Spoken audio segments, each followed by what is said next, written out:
이른 아침부터 목요 집담에 참석해 주셔서 감사드리고요. 아침 7시 시간이 됐기 때문에 지금 컨퍼런스를 시작하도록 하겠습니다. 오늘은 2023학년도 네 번째 목요 집담의 순서입니다. 척추분과이고요. 서울 성모병원에 계시는 김상일 교수님께서 럼바 스파인의 그 스테노시스에 대해서 준비를 해주셨습니다. 김상일 교수님 준비되셨으면 부탁드리겠습니다. 네, 감사합니다, 교수님. 네. 예, 오늘 주제는 럼바 스파이널 스테노시스입니다. 뭐 전공의 선생님들 많이 보셨을 거고 뭐 어느 정도 좀 알고는 계실 것 같기도 한데 그래도 기본부터 다시 한번 정리를 좀 해봤습니다. 이런 순서로 말씀드려야 합니다. 뭐 분류가 간단하게 어떻게 되고 과연 스테노시스가 왜 그렇게 통증과 이런 것들을 만드는지 그다음에 뭐 이밸류에이션과 매니지먼트는 뭐 간략하게 좀 준비했습니다. 먼저 뭐 정의를 먼저 보시면 뭐 당연히 스테노시스 협착 우리말로 이제 척추관 협착증입니다. 그 신경이 지나가는 스파이널 캐널, 뭐 포라멘 등이 좁아짐으로써 나타나는 병으로서 이제 주 증상은 환자가 통증을 느끼고 그 너브에 해당하는 펑션이 뭐 모터가 약해진다든가 이런 너브의 펑션 디스펑션이 생기는 것이 특징입니다. 뭐 히스토리는 뭐 아주 뭐 옛날 히포크라테스 때부터 있던 그런 병하고 달리 생각보다 오래 안 된 것 같습니다. 1800년대에 처음으로 이제 이런 병에 대한 인지를 했고 뭐 스파이널 스테노시스라는 용어는 말은 1950년, 60년 이때 처음 이제 쓰기 시작했다고 이제 문헌에 돼 있었습니다. 이제 캠벨에 있는 표입니다. 그 뭐 아나토미컬하게 패솔로지컬하게 이제 나눌 수가 있는데 이제 제 생각에 이제 오타 같은데 이제 럼바 같습니다. 이게 서비컬과 럼바의 그 위치에 따라 센트럴이냐 포라민이냐 뭐 라테랄 리셋이냐 이렇게 나눌 수가 있고 그 스파이널 스테노시스가 왜 생겼는지에 따라서 뭐 컨제니탈한 원인이 있다든가 뭐 여러 가지 디제너티브 이런 제일 많이 보는 건 이제 디제너러티브죠. 이런 것들에 의해서 뭐 분류를 할 수가 있겠습니다. 이제 아나토미를 이제 제일 먼저 봐야 될 것 같은데, 이제 우리 척추가 이렇게 이 척추의 단면이죠. 이제 디스크가 있고 여기가 이제 우리 말하는 센트럴 캐널입니다. 그 척추체와 디스크 앞쪽에 있고 뒤쪽으로는 이제 라미나와 리가먼트 플라붐이 있고 왼쪽 오른쪽으로는 이제 페디클이 있어서 이렇게 삼각형 모양의 캐널이 있는데 뭐 교과서에도 나와 있지만 캐널이 모양이 조금씩은 다른데 이런 삼엽형을 갖고 있는 환자들에서는 아무래도 여기 라테랄 리세스의 스테노시스가 잘 올 수 있다. 뭐 과거에 이런 시험 문제도 좀 나왔을 수도 있는데 나왔던 것 같긴 한데 아무튼 뭐 이런 캐널의 모양이 있고 라테랄 캐널은 과연 어디냐 이제 이런 가운데 듀랄색 말고 듀랄색 바깥 이제 외측으로 이렇게 라테랄 리세스 포라미날, 엑스트라 포라미날로 이렇게 나누어서 이렇게 라테랄 캐널이라고 부르는 곳이 있습니다. 이렇게 센트럴 캐널에서 이제 스테노시스가 발생하면은 환자분들이 이제 클라우디케이션, 이제 파행, 좀 아시죠? 신경이성 파행을 주로 호소를 하게 되고, 이렇게 그 라테랄 캐널 쪽에 눌리면 이제 아무래도 넘바 러브 루트가 이제 눌리게 되는데 이런 경우는 이제 레디큘로패시 뭐 한쪽 뭐 심한 레디에이팅 페인을 호소한다든가 약간 HMP랑도 비슷하게 그런 증상들을 좀 호소할 수가 있습니다. 이제 아까 말씀드렸다시피 이제 타입 이게 분류에 따라 원인에 따라 다 나눌 수가 있는데 뭐 가장 우리 많이 보는 건 역시 디제너러티브입니다. 뭐 여러 가지 원인으로 센트럴 캐널 뭐 리세시스가 라테럴 리세스나 포라멘이 좁아지기도 하고 뭐 스폰딜러 리세시스나 여러 가지 스콜리오시스 때문에도 이런 스테노시스가 생기게 됩니다. 이런 디제너러티브가 과연 왜 생기는지 뭐 한번 또 기본부터 좀 짚어보면은 역시 이제 척추의 단면인데 이렇게 캐널이 좁아질 만한 상황들이 생깁니다. 이 그림에서 보듯이 디스크가 튀어나왔다든가 리가먼트 플라붐이 두꺼워진다든가 뭐 파세트 조인트가 이렇게 하이퍼트로피가 된다든가 요 세 가지가 이제 그 척추관 협착증을 유발할 수 있는 요소가 되겠습니다. 그럼 이제 아까 말씀 안 드렸는데 이제 스폰딜로시스라는 용어는 이제 무릎에서는 OA, DJD 이렇게 부르는데 척추에서는 이런 디제너티브 체인지를 이제 스폰딜로시스 척추증이라고 부릅니다. 이런 척추증이 과연 어떤 기전으로 생기는지에 대해서 간략하게 또 살펴보면 이제 가장 중요한 것이 디스크겠죠. 이제 나이가 들어가면서 디스크에 이제 여러 가지 어떤 케미컬한 것들이 바뀌는데 이 타입 우리 잘 아시죠? 타입 1은 이제 본이고 타입 2는 뭐 카틸리지가 많다 뭐 이렇게 돼 있는데 디스크들 중에 카틸리지 이런 비슷한 구성으로 돼 있는데 나이가 들어가면서 타입 2에 비해서 타입 1이 이제 비율이 타입 1이 상대적으로 많아지고 이런 콜라겐이 아무래도 막 서로 크로스 링크 되면서 막 제대로 역할을 못하고 분해되고 이러면서 약간 말랑말랑해야 되는 디스크가 이렇게 파이브로틱한 체인지로 바뀐다고 되어 있습니다. 그리고 이제 척추 안에 이제 저기 디스크 안에 뭐 콜라겐만 있는 거 아니라 이제 프로테오글라이칸이 있는데 얘는 이제 주요 역할이 이제 물하고의 그 뭐라죠? 결합으로서 약간 그런 것 하이드레이션 이렇게 쿠션 역할을 해줄 수 있는 역할을 하는 건데 이런 것들이 합성은 적어지고 분해는 많아지고 특히 이제 이런 것도 이제 시험에 나오는데 케라탄 설페이트, 콘드로이틴 설페이트 구성이 바뀌게 됩니다. 콘드로이틴 설페이트가 물과 더 잘 결합하는 성질의 프로테오글라이칸인데 이런 것들이 적어지고 상대적으로 케라탄이 더 많아지면서 그 물 함유량이 적어지면서 디하이드레이션 되고 파이브로틱 체인지와 디하이드레이션으로 아무래도 약간 액시얼 로딩을 버티는 힘이 좀 약해지겠죠. 뭐 이렇게 되면 이제 액시얼 로딩에 대한 리지턴스가 떨어지고 왼쪽이 그림처럼 이렇게 물 함유량이 많은 건강해 보이는 디스크랑 달리 이렇게 디스크의 그 그런 앞서 말씀드렸던 변화로 인해서 디하이드레이션과 그 파이브로틱 체인지로 애뉴라 벌징이나 뭐 테어가 생기고 이런 것들이 이제 이렇게 스테노시스를 유발할 수 있는 이제 요소가 되겠습니다. 이제 두 번째로 이제 파셋입니다. 아까 이제 디스크 파셋 리가먼트로 말씀드린다 그랬는데 뭐 역시 중요한 척추에서의 개념은 이제 위아래 척추가 디스크와 파셋으로 연결되는 요 펑셔널 스파이널 유닛이라는 기본 단위에서 요 이제 3조인트 컴플렉스 앞쪽 디스크와 뒤쪽 후관절 두 개가 이제 만난다 그래서 이게 펑셔널 스파이널 유닛은 3조인트 컴플렉스라고 부릅니다. 이 파셋 조인트는 대부분의 액시얼 로딩은 사실 앞으로 가지만 한 20, 30%는 요 파셋 조인트로 럼바 스파인에서는 연결된다고 하는데 아무래도 뭐 디스크가 앞서 말드린 어떤 변화로 인해서 뭐 파셋에 하중이 많이 걸린다든가 이러면은 이제 파셋에도 이렇게 디제너티브 체인지가 이제 이렇게 건강해 보이는 조인트가 잘 보이는 것에 비해서 커지고 조인트 스페이스 좁아지고 이런 하이퍼트로피가 오게 됩니다. 이런 것들도 역시 스테노시스를 기여하는 이제 요소가 되겠습니다. 이렇게 파셋 조인트가 커지게 됩니다.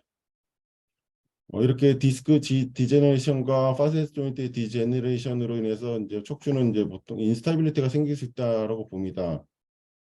그러면 이제 인스타빌리티가 생기면 이제 그 인대는 좀 이제 그에 대한 보상으로 두꺼워지게 됩니다. 그 뭐 우리가 이제 그 중간 단계 리세시스가 생기는데 이런 것들로 인해서 리가먼트 플라붐은 두꺼워지고 이런 것들이 또 스테노시스를 유발하는 또 하나의 요소가 되겠습니다. 그래서 뭐 커커디 윌리스의 3스테이지라고 교과서에 있는 내용으로 이제 이런 디스크나 파셋의 펑션이 여러 가지 원인으로 떨어지고 결국에 이런 것들이 인스타빌리티를 만들면서 그러면은 이제 리가먼트가 점점 두꺼워지면서 스테빌라이제이션 되려는 경향이 있는데 이런 것들이 결국에 스파이널 스테노시스로 이런 처음에 이제 젊었을 땐 디스크 생겼다가 약간의 이제 스폰딜로리시스가 생겼다가 이런 것들이 스테빌라이제이션 되는 과정에서 조인트 커지고 리가먼트 두꺼워지고 이러면서 결국에 캐널이 좁아지는 이런 프로세스로 캐스케이드로 이런 병이 생긴다라고 이제 설명을 하고 있습니다. 그럼 스테노시스가 과연 생기면 왜 통증이 생기고 그런 문제가 생기는지는 이제 두 가지로 나눠서 설명할 수가 있는데 아무래도 직접 신경이 눌리게 되는 이제 컴프레션, 다이렉트한 컴프레션 효과가 어떤 역할이 하겠습니다. 이 넘바 러브 루트는 이제 아나토미컬로 보시면 역시 페리페랄 러브의 단면이고 이게 이제 넘바 러브 루트의 단면인데 페리페랄 러브 루트는 뭐 엔도니리움 말고도 뭐 에피누리움, 페리니움 이런 여러 가지 조직들로 좀 보호가 돼 있습니다. 하지만 이제 넘바 러브 루트는 바로 이제 이런 듀랄 외에는 특별한 보호가 없기 때문에 굉장히 어떤 컴프레션에 취약하다는 그 어떤 해부학적인 단점이 있습니다. 그리고 이제 우리 실제로 MRI나 이런 것은 잘 안 보이지만 마이크로 아나토미를 보시면 넘바 러브루트 같은 경우는 이렇게 주변에 인대에 막 붙어 있습니다. 이게 홉스만 리가먼트라고 해서 특히 포라멘에는 포라멘 가운데 떠 있는 게 아니라 주변에 이제 작은 리가먼트로 연결이 돼 있는데 어떤 컴프레션으로 아무래도 이런 텐팅 효과가 나타나겠죠. 그러면서 이제 통증이 또 생길 수 있다. 이렇게 돼 있고 이런 페리페럴 러브라고 또 달리 이제 페리페럴 러브는 주변에서 여러 가지 베스큘러 서플라이를 받을 수 있지만 얘는 이제 따로 특별한 게 없고 절반은 CSF 디퓨전으로 받는 약간 블러드 서플라이가 굉장히 푸어하다는 또 그런 취약한 단점이 있습니다. 또 이렇게 동그라미 쳐 있는데 도잘 루트 갱글리온이 있는데 이렇게 포라멘 아래 보통 위치해 있는데 이런 데서는 이제 조금 더 메카니컬한 어떤 컴프레션에 좀 더 취약하고 여기서는 특히 노시셉티브한 펩타이드가 많이 나오기 때문에 통증을 더 잘 유발할 수 있는 이런 구조가 또 있습니다. 그래서 이런 것들이 이제 통증을 유발한다고 돼 있고 이런 것들로 인해서 메카니컬한 컴프레션이 아무래도 페리페럴 러브보다 취약하다는 단점이 있어서 컴페인과 디스펑션을 잘 유발한다고 돼 있고 보고 저기 다른 해외 교과서를 보면은 모터 파이버보다 센서리 파이버가 좀 더 이런 컴프레션에 취약하고 회복도 좀 더디다고 돼 있습니다. 그래서 통증에 굉장히 취약한 단점 이런 구조들이 있다. 이렇게 좀 알고 계시면 좋을 것 같고 이제 두 번째는 단순히 컴프레션만으로 설명하기에는 안 맞는 증상들이 있습니다. 그래서 파행 같은 경우는 뭐 조금 걷다 보면 이제 통증이 뭐 한 10분 걸으면 아파서 쉬었다고 이런 말씀들을 많이 하시는데 그런 것들은 또 이런 개념으로 설명할 수가 있습니다. 이렇게 어 우리 이제 이 넘바 러브트에 이제 블러드가 있겠죠. 아터리가 가고 베인으로 이제 서큘레이션을 할 텐데 이런 베인이 굉장히 잘 막힌다. 이런 옛날에 동물 실험으로 밝혀진 바가 있습니다. 베인이 막히면 그 캐필러리 네트워크의 블러드 서플라이도 레트로그레이드하게 막히기 때문에 이런 넘바 러브트에 굉장히 원래 블러드 서플라이가 취약한데 컴프레션으로 약간 이스케믹 인저리가 온다고 보는 것입니다. 그래서 이런 것들이 또 통증을 유발한다라고 보는 건데 이렇게 컴프레션으로 단순히 컴프레션 효과만이 아니라 이런 컴프레션으로 이제 이런 서큘레이션이 떨어지니까 어떤 뉴트리셔널 서포트도 떨어지고 이런 것들이 결국에 너브에 데미지를 준다 이렇게 보고 있습니다. 그래서 또 컴프레션이 와서 오면은 너브의 자체의 그 버스큘러 퍼미어빌리티가 증가하고 그러다 보면은 너브가 붓고 이런 너브가 부으면 아무래도 약간 컴파트먼트 신드롬 같이 그 신경 안에 아주 작은 캐필러리가 또 막히면서 결국에 또 너브의 뉴트리션이 감소되고 이런 것들이 또 통증을 유발할 수 있는 이제 베스큘러 서플라이가 떨어짐으로써 온다 이렇게 옛날에 동물심의 여러 연구에서 옛날에 밝혀진 바가 있습니다. 그래서 또 척추 협착증에서 멀티레벨로 눌린 분들이 많죠. 뭐 한 군데마다 눌린 분도 있지만 이런 경우는 좀 더 취약하다는 것입니다. 위에가 아래가 컴프레션이 되면 요 가운데는 특별하게 중간으로 이렇게 서플라이가 들어오지 않기 때문에 이 척추는 그래서 굉장히 안에는 또 하이퍼바스큘러한 에어리가 생기고 이런 것들로 인해서 작은 협착으로도 요 가운데는 또 이스케믹 인저리가 오기 때문에 또 통증 유발할 수 있다. 이런 해부학적인 구조로 서플라이가 잘 떨어지면서 통증이 잘 생긴다. 이렇게 설명을 하고 있습니다. 또 이제 뒤에 또 말씀드리겠지만 우리 왜 자세에 따라 이제 할머니들 걷다가 아프시면 쭈그렸다 쉬었다가 하고 하시는데 이런 것들도 다 연구에 밝혀진 바가 있습니다. 이렇게 이 노멀 세그멘트에서 또 익스텐션 허리를 피면은 캐널이 좀 좁아지는데 이런 스테노틱한 컨디션에서는 그게 더 심해집니다. 그래서 허리를 피는 것이 캐널을 좁게 만들고 그로 인한 증상이 더 악화되고 플렉션을 시키면 캐널이 넓어져서 증상이 좀 감소되고 이런 것들이 실제 임상에서 우리가 볼 수 있는 것과 다 일치하는 내용들입니다. 그래서 실제로 뭐 일본에서 무슨 에피두랄 카테터를 넣어서 프레셔를 재봤더니 이런 스탠딩 포지션과 익스텐션에서는 그 에피두랄 프레셔가 올라가는데 이런 시팅 포지션 쪼그려 앉거나 플렉션하면 감소하더라. 그래서 우리 클라우디케이션을 보이는 환자분들이 실제로 그런 말씀을 하시는 이유가 이제 이런 근거가 다 밝혀져 있습니다. 이제 이런 패소 메커니즘을 바탕으로 이제 뒤에는 좀 간단한 내용들입니다. 뭐 스파이널 스테노시스에서 보일 수 있는 여러 가지 증상들이 있죠. 뭐 백페인부터 이런 사이아티카, 뭐 다리의 센서리가 좀 변화됐다든가, 모터 위크니스, 이제 좀 더 드물게는 이제 이런 코다 이케나 같이 오는 경우도 있습니다. 이제 중요한 표현인데 시험에서 자주 나오는 내용, 이건 뭐 전국 저희 선생님들 다 학생 때도 배웠을 내용들인데, 이제 어떤 환자분들이 클라우디케이션, 이제 센트럴 캐널이 많이 눌렸을 때 아까 클라우디케이션을 호소할 수 있다고 했는데, 걷다 보면 이제 아파서 쉬었다 가고 이런 것들인데, 이런 것들이 베스큘라 한 원인과 조금 헷갈릴 때가 있습니다. 근데 이런 것들이 교대정에도 있고, 이건 캠벨에 있는 표인데, 뭐 간단하게 보면은 팔리아티브 포스 저기 팩터가 아까 플렉션 할 때 조금 더 캐널이 넓어지기 때문에 환자분들이 보통 아프면 쉬었다 간다 뭐 말씀들을 많이 하시고, 뭐 약간 플렉션 될 만한 상황들에서는 약간 그래도 잘 걸으시는, 약간 어필은 그래도 잘 걸으시고, 이런 것들이 이제 그런 것들로 앞에 말씀드렸던 내용으로 설명할 수가 있겠습니다. 그다음에 뭐 페인 캐릭터가 뭐 이렇게 디스탈 투 프록시말이라든가, 뭐 척추 같은 경우 뉴로제닉은 프록시말 투 디스탈이라든가, 뭐 이런 여러 가지, 이거는 꼭 잘 외우고 아셨으면 좋겠습니다. 그래서 이런 것들로 사실은 고령 환자분들 뭐 당연히 뱃술도 안 좋기 때문에 좀 둘 다 가지고 계신 분들도 많고, 문진으로 구분이 잘 안 되는 경우도 있는데, 기본적인 내용이니까 잘 아셨으면 좋겠고, 뭐 이제 영상으로는 이제 엑스레이를 보시면 뭐 정확하게 진단할 수 없지만 우리가 유추할 수 있는 소견들이 있습니다. 이게 왼쪽 위에가 이제 정상적인 척추 엑스레이라고 하면, 뭐 왼쪽 네 개 아래 이런 네 개 그림은 스테노시스랑 관련 있는 영상들이 보이는데, 요거는 이제 여기는 이게 무슨 뭐가 이상했지 하실 수 있는데, 여기 패티클이 이게 좀 짧아 보입니다. 이렇게 약간 패티클이 짧은 선천적으로 디벨로멘탈 스테노시스 컴포넌트가 있는 분들은 또 이런 증상을 호소하실 때 협착증이 있겠구나 우리가 먼저 생각할 수가 있고, 뭐 아래 세 개는 이제 흔히 볼 수 있는 내용들입니다. 이런 디스크 스페이스가 좁아져 있다든가, 이런 리세시스가 있다든가, AP에서 이렇게 한쪽으로 에시미트하게 콜레스가 있으면은 아무래도 이런 데서 저기 캐널이 좁아져 있고 이런 데가 병변이 있겠다 우리가 예상할 수 있는 엑스레이 소견입니다.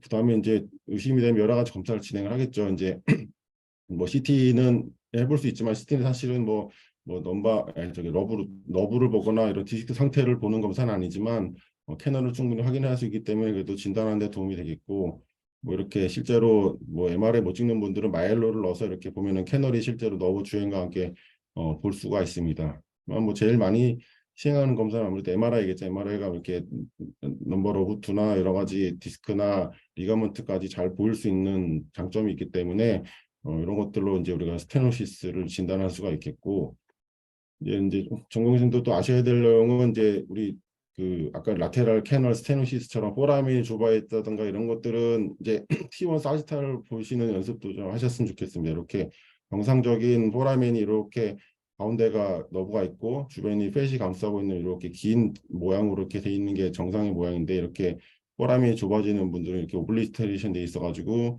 잘 보이지 않죠. 그래서 이런 것들도, 이런 거는 T1 사지탈에서 보는 것이 좋다. T1 사지탈에서 봐야 된다. 예, 아시면 좋겠습니다. 뭐 빨리 진행하겠습니다.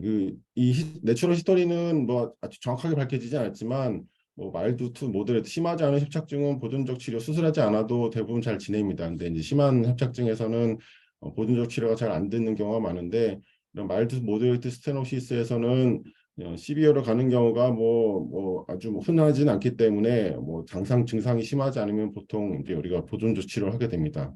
매니지먼트는 뭐 이런 넌 서지컬부터 서지컬까지 방법들이 있겠고, 메디케이션은 뭐 엔세이드나 뭐 가바펜틴, 프레가발린, 리마프로스트라고 이제 이런 뭐 오팔몬 많이 들어보셨죠? 아까 베스큘라서 그 베너스 컨제스천이 되는데 이런 것들을 좀 개선시키는 약입니다. 그래서 이런 것들도 그런 기준으로 약을 쓰고 있다.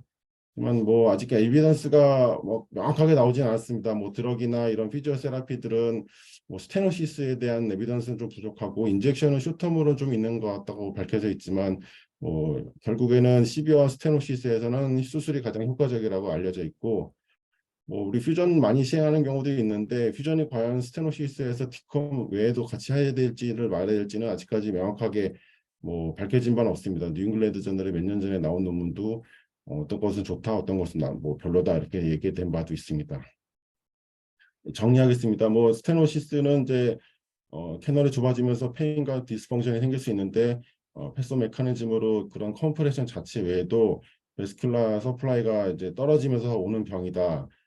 그리고 위치에 따라서 뭐 저런 센트럴 캐널이 느리면 클라우디케이션이 오고 라테라이나 포라멘이 느리면 레디큘로패시 같이 나타날 수 있으며 이제 뉴로제닉과 베스큘라스 클라우디케이션을 증상으로 좀 구분하는 것이 좋겠고 매니지먼트는 뭐 간단하게 아까 말씀드렸습니다. 이상입니다.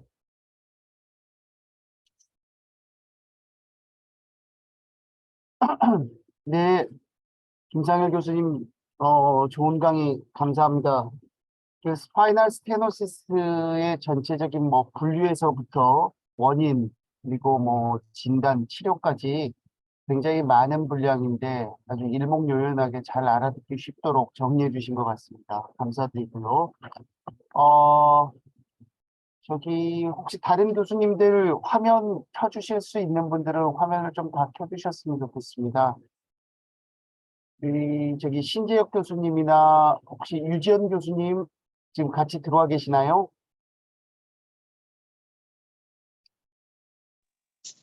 네, 들어와 있습니다. 네, 오늘 혹시 좀 강의에 대해서 좀 들으시고 좀 그 코멘트라든지 혹시 질문 있으시면 좀 부탁드리겠습니다. 우리 전공의 스님들 잘 듣고 있는데 질문 좀 많이 해주시고 우리 부천 4년차 홍태민 선생 있죠? 우리 지금 척추 파트 돌고 있는데 질문 좀 해주시고 유지연 선생님 좀 부탁드리겠습니다. 뭐 특별히 추가할 내용은 김상현 교수님께서 잘 해주셔가지고 특별히 추가할 내용은 없는 것 같습니다. 그 스테노시스 발생 기전이 허커드 윌리의 메커니즘인데 사실 이게 대정에 나와 있지 않은 내용이어가지고 안 나와 있지만 되게 중요한 내용이어가지고 한 번쯤은 캠벨을 보고 좀 공부를 해봤으면 좋겠습니다. 이상입니다. 네, 감사합니다. 신재혁 교수님 혹시 예, 부탁 네, 좀 안녕하세요. 드리겠습니다. 네, 잘 네, 들었고요. 전공의 선생님들 듣고 있으니까는 하나 아까 그 클라우디케이션 감비라는 거는 뭐 우리 얘기 들었듯이 매우 중요한 건데 하나 뭐 표가 많은데 그냥 랜드마크 삼을 수 있는 거가 이제 바이스트 테스트가 중요한 랜드마크 될 수 있다고 생각을 해요. 그게 왜냐면 바이스클 하면 고개를 앞으로 허리를 앞으로 숙이면서 포지션이 바뀌기 때문에 바스큘라 클라우디케이션 때는 계속해서 이제 증상이 나타나고 뉴로제닉 클라우디케이션에서는 이제 플렉션으로 인해서 공간이 넓어지면서 좋아지기 때문에 여러 가지 쭉 이제 이해하지만 좋은 랜드마크가 될 수 있다는 거 하나 뭐 코멘트 우리 정동희 선생님 위하여 좀 드리고 싶고 그리고 사실 이제 스테노시스에서 우리가 김상희 교수님 얘기하셨지만은 이제 디컴프레션을 할지 아니면 퓨전 할지 되게 항상 이제 디베이트가 많고 이제 환자 케이스 바이 케이스 좀 그 인디케이션이 다를 수도 있고 그렇거든요. 그래서 혹시 김상희 교수님께서 평상시에 어떤 경우는 이제 디컴프레션 쪽으로 접근하고 어떤 경우는 이제 퓨전 쪽으로 접근한다라고 하는 좀 생각이 있으면 추가적으로 설명해 주시면은 좋을 것 같습니다. 예, 너무 어려운 질문이신데 사실은 말씀하신 것처럼 개인별로 환자의 상태에 따라서 정하게 되는데 뭐 약간 병변의 위치에 따라 좀 다른 것 같습니다. 뭐 포라멘이 많이 에시메트릭하게 컬랩스돼 있으면은 뭐 저는 보통 퓨전에서 그 캐널을 넓히기 위해서 틸립이나 이런 걸 좀 하게 되는 것 같고 뭐 센트럴만 유독 리가먼트 플라붐이 두꺼워 있는 환자가라면 뭐 디컷만 좀 해볼 수도 있을 것 같고 그럼 병변의 위치나 이런 거에 따라서 조금 고민을 하면서 결정하게 되는 것 같습니다. 예, 감사합니다. 지금 그 질문창에 질문이 하나 들어왔는데 김상현 교수님 혹시 보실 수 있겠습니까? 예, 예. 예, 서울성모병원 3년차 임준수 선생님인데요. 그 네, 저기 응급실에서 일주간 풋드롭이 저명한 건강한 60대 남자가 MRI에서 디스크 프로트루전이 있다. 교수님께서는 수술 인디케이션을 유병 기간으로 보시는지 궁금합니다. 그리고 어, 보존적 치료를 유지했던 걸로 기억합니다. 쉽게 말해서 결국은 이제 수술적인 치료의 인디케이션에 대해서 좀 궁금하신 것 같습니다. 네. 저 응급실이 서울성모응급실인가요? 혹시 제가 부분적 치료를 하자 그랬는지 모르겠지만 그 일단은 뭐 저것만으로 풋드랍 하나만으로 수술을 해야 되느냐? 저는 개인적으로 싱글 러브 루트로 인한 뭐 페인이 심하지 않고 오토 위크니스가 왔는데 그러면 좀 경과를 보기보다는 뭐 수술로 한다고 돌아온다는 뭐 보장도 없다고 좀 보고 혼자의 니즈나 이런 걸 판단해서 뭐 근데 캐널이 많이 좁아진 거 아닌 이상 싱글 러브 루트에 뭐 풋드랍 온 거는 뭐 꼭 수술을 해야 되는지에 대해서는 뭐 부정적인 의견을 갖고 있습니다.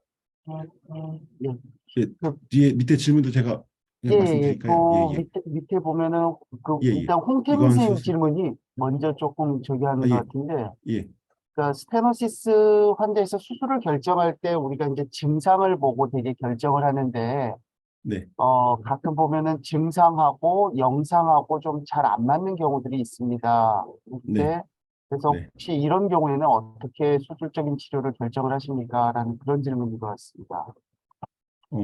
증상하고 영상하고 안 맞는 경우가 뭐 간혹 있겠죠. 간혹 있으면 다른 통증을 유발할 만한 병변을 잘 고민을 해봐야 될 것 같습니다. 뭐 잘 아시는 것처럼 힙 오리진의 페인이라든가 SI 조인트 페인 이런 것도 비슷한 통증을 유발할 수 있으니 그런 것들에 대한 감별이 충분히 됐다 그러면 뭐 없다고 DDX가 되면 뭐 수술적 치료를 결정할 수 있을 것 같고 하여튼 뭐 다른 병변에 대한 충분한 감별을 좀 이런 경우는 해볼 필요가 좀 있을 것 같습니다. 네, 그리고 좀, 역시 수술적인 치료에 관련된 거라서, 예, 저기 빈센트 3년째 정호원 스님, 네. 디컴프레이션하고 퓨전을 시행할 수 있는데 되게 이제 어느 정도까지 퓨전을 하는 퓨전 레벨을 정하는 것들이 좀 중요할 것 같습니다. 사실 그 영상적인 판단으로만 보면은 나이 드신 분들은 거의 대부분 스파인이 다 이렇게 좀 문제가 예, 있을 텐데 그걸 다 할 수는 없지 예, 예, 않습니까? 예, 예. 예, 그래서 어느 정도 레벨까지 퓨전을 하느냐 하는 거에 대해서 궁금하신 것 같습니다. 예, 뭐 어느 레벨까지 하느냐, 뭐 병변이 있는 레벨은 해야 될 텐데 그 우리가 치료하는 목적은 디제너티브를 치료한 게 아니라 그 심텀을 치료한 거니까 그 심텀을 유발하는 레벨을 잘 판단해서 뭐 필요한 부분을 치료를 해야 될 거고 뭐 퓨전을 이제 조금 더 익스텐션 하는 경우는 이제 우리가 단순히 스테노시스가 아니라 약간 디포미티 개념으로 어떤 환자를 접근할 때도 있는데 여러 가지 굉장히 많은 요소가 좀 여기 이때는 고려해야 될 것 같습니다. 단순히 스테노시스 퓨어한 스테노시스만 있는 환자들도 있겠지만 뭐 보통 여러 가지 뭐 디포미티나 뭐 여러 가지 뭐 다른 병변이 있을 경우는 환자의 니즈랑 원하는 거랑 뭐 예후를 좀 나이나 이런 것들을 다 고려해가지고 퓨전 레벨을 선택하는 거는 뭐 워낙 많은 요소가 좀 들어갈 것 같습니다. 뭐 스테노시스만 있으면 당연히 그 병변만 해야겠죠. 예, 그렇습니다. 네, 그리고 아까 그 이관수 선생님 질문 한번 좀 답 좀 부탁드리겠습니다. 그 예, 예, 뉴로제닉 예, 뭐 클라우디케이션, 바스큘러 클라우디케이션 뭐 얘기하시는 것 같은데요. 예, 뭐 베스큘라로 임프레션 잡으면 뭐 추가 매니지먼트는 바로 베스큘라 서전으로 컨설트 내는 거 말고는 사실은 하는 건 없습니다. 예. 이게 구별이 쉽습니까? 뉴로제닉 클라우디케이션. 어려운 말씀입니다, 교수님. 예, 교과서적으로는 뭐 어떤 경우에 바스큘러 클라우디케이션, 뉴로제닉 클라우디케이션 이렇게 딱 구별이 되는데 예, 예. 실제 임상에서 이게 가능한지 거의 좀 예, 애매할 것 같은 그런 생각이 들어가지고요. 맞습니다. 이게 마치 뭐 이렇게 막 오래 막 10년, 20년 한 건 아니지만 몇 년째 하고 있지만 헷갈릴 때도 많고 잘못할 때도 아직도 많고 조금 아까 교과서에 나온 대로 딱히 되는 건 아닌 것 같긴 합니다. 그래서 뭐 헷갈리면 항상 컨설트를 내서 의견을 좀 들어보시는 게 좋을 것 같습니다. 뭐 같이 있는 경우도 당연히 많을 것 같고요. 연세 70, 80 연세 있는 분들 당연히 같이 다 있을 것 같아서요. 지금 이제 여기 김영률 교수님이나 저 부천성모병원의 안중현 교수님도 같이 좀 들어와 계시는 것 같은데, 어, 이준석이에요. 들려요? 네네네, 이준석 예, 예, 교수님. 교수님. 잘 들려요? 예, 잘 들립니다. 우리 그 스테노시스 하면은 옛날부터 우리 교수님들이 커카드 율리스의 3 조인트 컴플렉스 얘기했잖아요.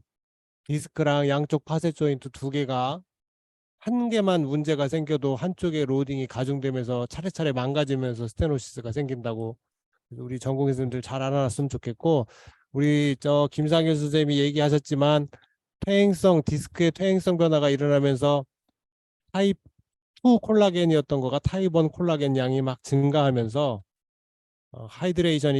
디하이드레이션이 되면서 점점점 퇴행성 변화가 일어나잖아요. 그 스테노시스는 그 요거 말고 콘제니탈하게 또 오는 경우도 있어요. 아까 말씀을 하셨나요? 간단하게 그래서 저 콘제니탈하게 오는 경우도 있으니까 그 에이콘드로플라시아 뭐 이런 거일 때 오는 경우도 있고, 또 그 약간 기능이 떨어지는 게 뭐지? 다운 신드롬일 때는 서비칼에서 또 오는 경우도 있고, 우리 전공의 선생님들이 컨제니탈하게 오는 경우도 있다, 이런 걸 좀 알아놨으면 좋겠고, 그 옛날에 그런 시험이 한번 나왔는데 라테랄 리세스 스테노시스 진단하는데 그 MRI상 몇 밀리냐 이런 쓸데없는 문제가 나온 적이 옛날에 한번 있었는데 3mm를 기준으로 하더라고요. 또 영상학과나 이런 데서는 라테랄 리세스 제일 끝부분 길이가 한 3mm 이하면은 라테랄 리세스 스테노시스라고 영상 쪽에서는 진단하기도 한다. 요 정도만 알고 있으면 될 것 같습니다. 네, 감사합니다. 혹시 우리 김용률 스님 여기 접속해 계시나요? 네, 아, 네네. 아이고, 스파인 스테노시스처럼 다양한 접근법과 수술의 인디케이션을 다양하게 갖춘 디지도 흔하지 않습니다. 하지만 제가 생각하는 거는 어쨌든 아까 뭐 질문 나온 것 중에 증상이랑 안 맞는 경우에 수술적 치료를 하시면 안 되고요. 스파인 스테노시스가 그렇게 급하거나 이게 디지즈 프로그레션이 빠른 디지즈가 아니기 때문에 최대한 컨서버티브 트리트먼트를 해서 모든 것이 페일했을 때는 그때 이제 수술적 치료를 결정하셔도 무방합니다. 그래서 뭐 아까도 뭐 잠깐 얘기 나왔지만 풋드롭이 와 있다. 저는 이게 풋드롭이 어제 오늘 생기면 뭐 수술을 고려해 볼 수도 있고 그건 환자의 니즈와 상의를 하는 거고, 뭐 오래된 풋드롭을 스테노시스가 와 있는데 수술한다? 이거 돌아오지 않습니다. 그러니까 이런 인디케이션을 충분히 경험적으로 조금 갖췄을 때 수술을 하시는 그런 질병이라고 보시면 될 것 같습니다. 네, 감사합니다. 이른 아침부터 굉장히 그 많은 내용에 대해서 심도 있는 질문과